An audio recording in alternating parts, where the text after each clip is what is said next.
Di Bogor tercatat ada beberapa grup medsos jumlahnya 10.000 lebih. Di Cianjur juga 10.000 lebih. Di Sukabumi juga 10.000 lebih. Anak-anak muda, saudara, kumpul dalam satu grup, tiap hari dialog soal hubungan LGBT.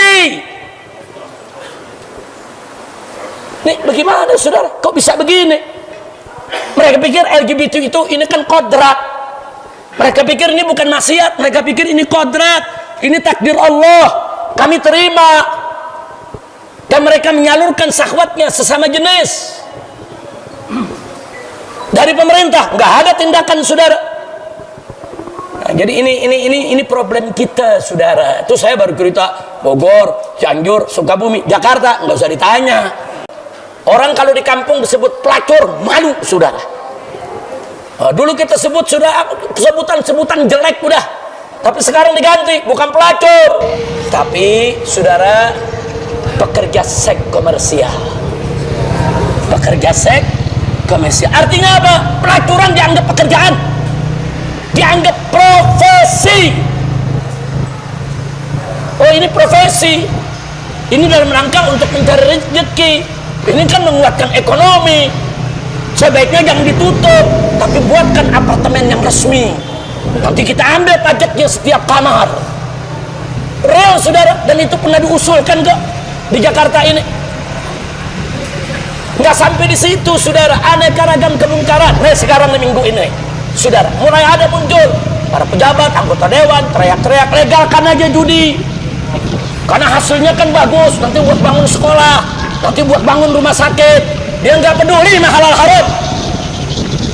Dia sebut apa? Ini bukan judi, ini bukan suatu hal yang buruk, tapi ini income, ini pendapatan. Anggota Komisi 11 DPR dari fraksi Golkar Galih Kartasasmita mengusulkan untuk melegalkan judi di kasino sebagai salah satu pendapatan negara. Galih juga mencontohkan Uni Emirat Arab yang mencari pemasukan negara bukan pajak atau PNBP. UAE kemarin udah mau jalanin kasino, Pak. Coba negara Arab menjalanin kasino itu kan maksudnya mereka out of the box banget gitu. Ini itu kemakrufan terjadi kok zaman sekarang. Yang ma'ruf disebut munkar, yang munkar disebut ma'ruf, saudara. Saya mau tanya, terjadi tidak? Ulama yang berdakwah, saudara, menyampaikan yang hak, apa mereka sebut? Radikal, ekstremis, teroris, intoleransi, saudara. Segudang cap jelek diberikan kepada ulama-ulama yang menyampaikan yang hak, saudara.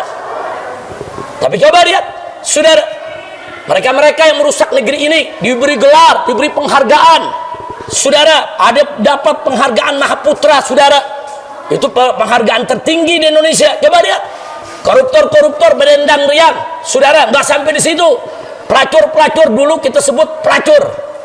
Orang kalau di kampung disebut pelacur, malu, saudara. Nah, dulu kita sebut sebutan jelek udah, tapi sekarang diganti, bukan pelacur, bukan, tapi saudara, pekerja seks komersial. Pekerja seks komersial. Artinya apa? Pelacuran dianggap pekerjaan, dianggap profesi. Oh, ini profesi. Ini dalam rangka untuk mencari rezeki. Ini kan menguatkan ekonomi. Sebaiknya jangan ditutup, tapi buatkan apartemen yang resmi. Nanti kita ambil pajaknya setiap kamar. Real, saudara. Dan itu pernah diusulkan kok di Jakarta ini. Nggak sampai di situ, saudara. Aneka ragam kemungkaran. Nah, sekarang di minggu ini, saudara, mulai ada muncul para pejabat, anggota dewan teriak-teriak, legalkan aja judi. Karena hasilnya kan bagus. Nanti buat bangun sekolah, nanti buat bangun rumah sakit. Dia nggak peduli mah halal haram. Dia sebut apa? Ini bukan judi, ini bukan suatu hal yang buruk, tapi ini income, ini pendapatan. Kacau tidak? Kacau tidak? Jadi yang ma'ruf dibilang munkar, yang munkar dibilang ma'ruf. Saya tanya, saudara, itu kondisi baik atau tidak baik? Terang atau gelap? Dibilang Indonesia gelap, marah. Masyarakat mahasiswa teriak, Indonesia gelap. Ada yang jawab pejabat, kau yang gelap. Bukan begitu cara jawabnya, bukan. Kalau mahasiswa teriak, Indonesia gelap, panggil mereka. Apa maksudnya Indonesia gelap? Di mana gelapnya? Oh begini Pak, penegakan hukum tidak maksimal. Nah, sehingga hukum itu tajam ke bawah, tumpul ke atas. Ini datanya. Makanya kami sebut Indonesia gelap. Oh karena Indonesia banyak korupsi Pak. Korupsinya triliun-triliunan. Ini datanya. Makanya kami sebut Indonesia gelap. Oh karena banyak pengangguran Pak. Jutaan orang jadi pengangguran. Sehingga Indonesia saat ini menjadi negara termiskin di Asia, saudara.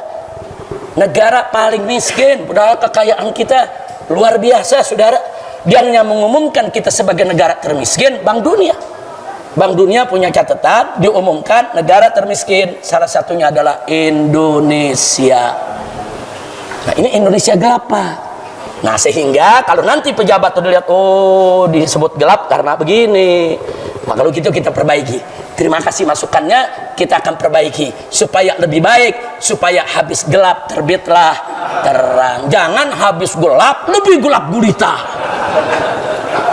Kira-kira jelas gak? Jelas gak? Jadi saya lihat ini ngejawabnya seenak waduknya, saudara. Rakyat protes dengerin. Nah jadi amar ma'ruf nahi munkar itu harus kita tegakkan. Lihat tuh tadi Nabi bilang, gara-gara amar ma'ruf nahi munkar nggak ditegakkan, akhirnya lebih parah. Lebih parahnya apa? Yang ma'ruf dilihat munkar, yang munkar dilihat ma'ruf. Ditanya lagi sama sahabat, awakainun dzalika ya Rasulullah? Sampai begitu rupa bakal terjadi wahai Rasulullah. Kaget para sahabat, saudara. Gimana ini? Ya Nabi jawab lagi. Kata Nabi apa? Na'am. Wallati nafsi biyadih wa asad minhu sayakun. Ya, demi Allah yang nyawaku ada dalam genggamannya. Nanti yang terjadi lebih dahsyat dari itu. Ada lagi yang lebih parah, kata Nabi. Kaget sahabat, mereka bertanya, wa ma asyaddu minhu ya Rasulullah? Kondisi apa itu yang lebih parah wahai Rasulullah? Nabi alaihi salatu wassalam menjawab, kaifa antum? Nabi tanya lagi, kaifa antum? Bagaimana kamu sekalian? Bagaimana? Idza amartumul bil munkar wa nahaitum 'anil ma'ruf.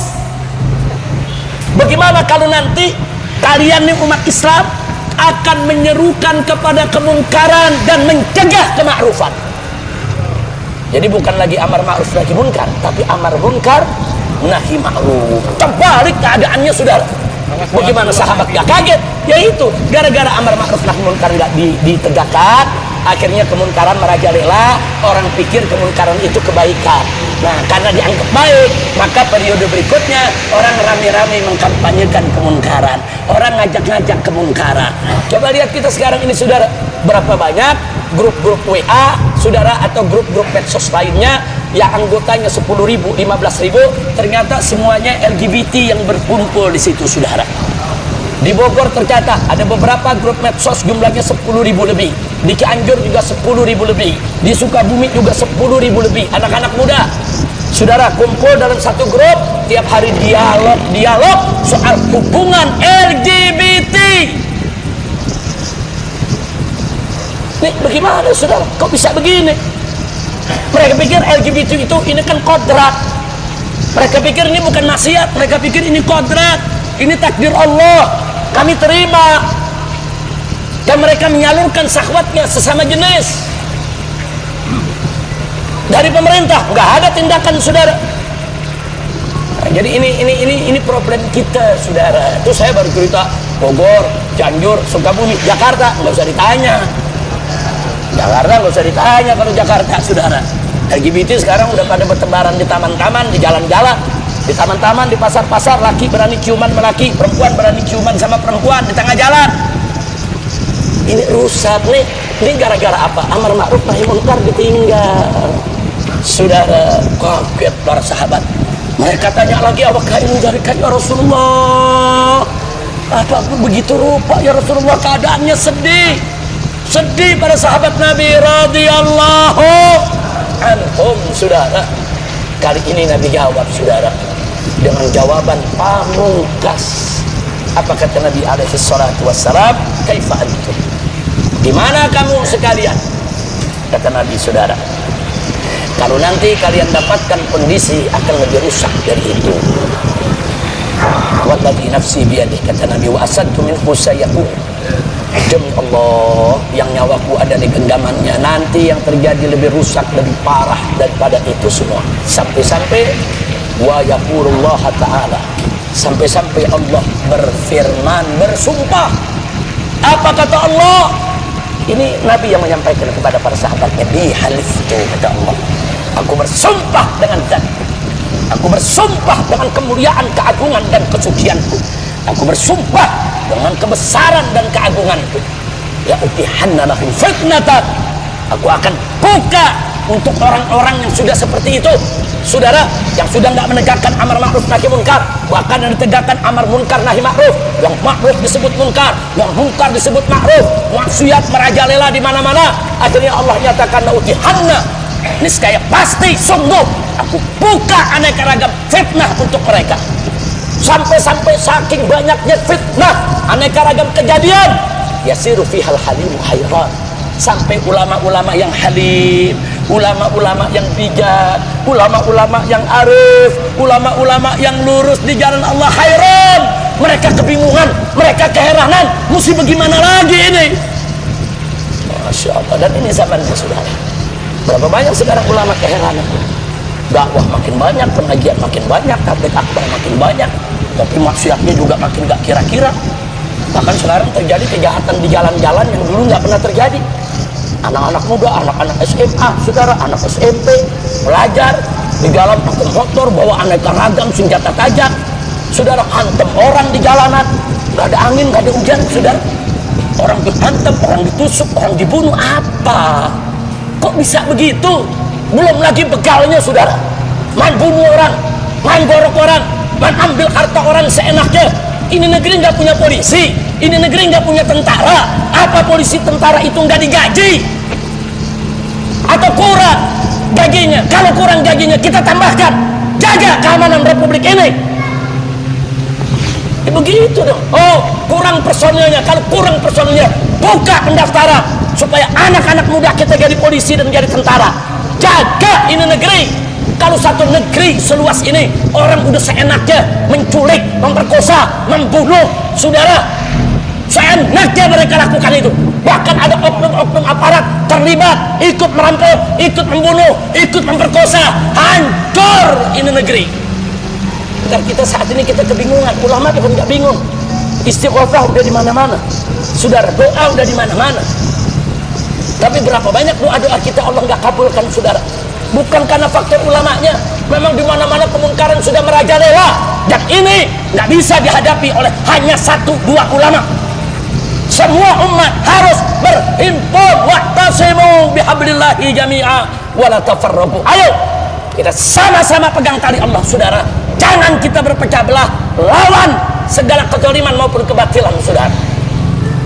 Hari ini anak orang lain jadi korban, besok bisa anak kita jadi korban. Hari ini istri orang lain jadi korban, besok bisa istri kita jadi korban kalau kita diam. Hari ini keluarga orang lain jadi korban, besok keluarga kita. Nah, kita jangan nunggu keluarga kita jadi korban, kita jangan nunggu anak istri kita jadi korban. Jangan. Kita ini umat satu kesatuan, semua keluarga kita. Satu muslim terganggu, satu muslimah terganggu, itu tanggung jawab kita bersama. Kita harus peduli, harus mau tahu, jaga keamanan semua keluarga kita, jaga keamanan semua masyarakat kita, jaga keselamatan mereka, keselamatan nyawa, keselamatan harta, dan seterusnya, saudara. Nah, di sini memang peran negara harus hadir. Nanti kalau kita hadir lagi, negara bilang main hakim sendiri. Nanti kalau kita hadir lagi, dibilang melangkahi daripada wewenang negara. Kita melangkah lagi, dibubarin FPI-nya. Fakta, saudara. Emang apa salah FPI? FPI berebut tempat parkir? Enggak. FPI malakin toko-toko? Enggak. Saudara, apa FPI itu ngancam masyarakat pedagang dengan senjata? Enggak. FPI melakukan dakwah amar ma'ruf nahi munkar dan kemanusiaan. Dibubarin. Yang bubarnya galak lagi. Semua